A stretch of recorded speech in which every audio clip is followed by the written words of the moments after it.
Gitler shunday degan ekan. Qo'shiqlarni, qo'shiqchilarni ko'paytiring. Shunda odamlar ko'proq o'ynab, kamroq o'ylaydilar. Gladiator kinosini hammamiz ko'rganmiz.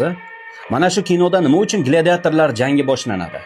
Chunki otasini o'ldirib taxtga o'ltirgan imperator davlatni jar yoqasiga olib keladi va ijtimoiy muammolardan odamlarni chalg'itish uchun har xil sport musobaqalari yu bayramlarga zo'r beradi. Turkistonni bosib olmoqchi bo'lgan general Chernayev shunday degan ekan. Bularga aroq ichishni o'rgatsak bo'ldi. 10 yildan keyin o'zlari bizga qul bo'ladi. Ularning or, nomus, din, diyonat hamma narsasini tortib olamiz. Bu tarix voqealarini eslab nima demoqchiman? Qodiriy aytganidek, moziyga qarab ish ko'rmoq xayrlidir. Xulosa esa o'zingizdan. Tegib ketdimi?